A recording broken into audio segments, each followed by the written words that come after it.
Raki. All right, let's go ahead and talk about the entrance and first impressions here at this Thousand Trails location, which is Thousand Trails Winter Garden. This is everything you need to know before you arrive, especially if you're pulling an RV or planning a longer stay. For entrance and first impressions overall, I would give this resort a solid 3 out of 5.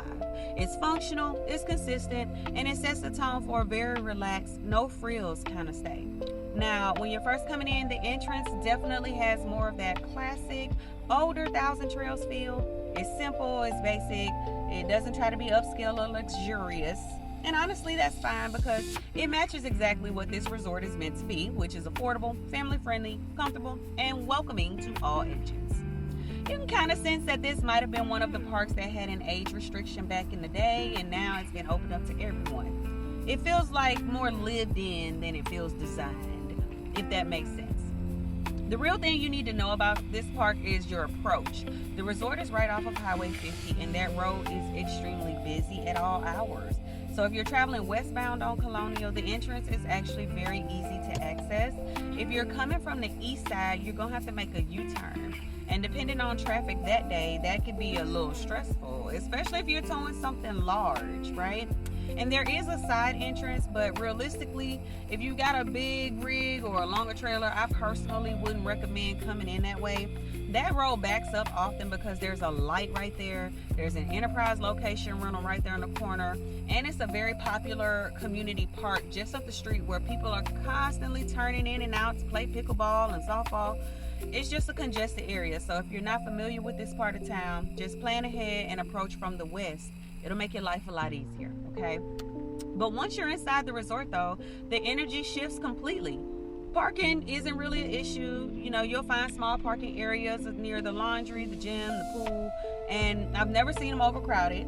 And even though the outside road is absolutely chaotic, the inside of the resort feels calm and still. It's almost like stepping into a little bubble. Maybe not a quiet one, but you know, one thing that might throw you off a little bit too is the office layout. When you pull in, there's a building at the entrance that looks like it should be the check-in area, but that's not being used. The actual check-in office and staff operations are in the back of the resort. So if you're new here, just be aware you're not going to be checking in at the very front.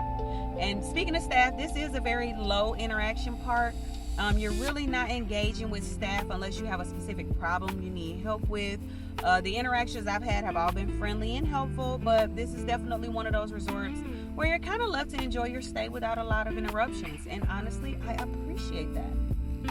Sometimes you just want to come in, get settled, and live your life without constant check-ins and oversight, right? So let's talk about safety, because I know that's a major factor for a lot of people. The gates here do exist, but they stay open 24/7. So technically anyone can come in or out at any time because the resort sits on this high traffic area with cars, bikes, and pedestrians, people coming from the park up the street. You know, I do think it's a place where staying aware is part of just being here. But I don't personally feel unsafe inside the resort at all. I do feel like the open entry makes it a location where you want to pay attention because the environment around it is busy. Overall, I would describe the entrance and first impressions as simple, calm, consistent with what you would expect from an older Thousand Trails. It's not trying to be fancy, but it gets the job done. The biggest thing is just planning your approach in advance so you don't get caught up in that eastbound U-turn situation. All right, that's my entrance and first impressions review. Go ahead and watch the next episode where I break down the roads and navigation inside the resort. That one is important, especially if you're bringing an RV. All right, my loves, that's it for today's video. If you enjoyed this or found it helpful, make sure you like, comment, and subscribe. Tap the bell so you never miss a Rockstar upload. And if you want more, go ahead and explore the full Rockstar review series and all my other playlists. Every video shows a different part of my life: fitness, RV living, travel, gardening, and everything in between. Thank you for watching, and I'll see you in the next one.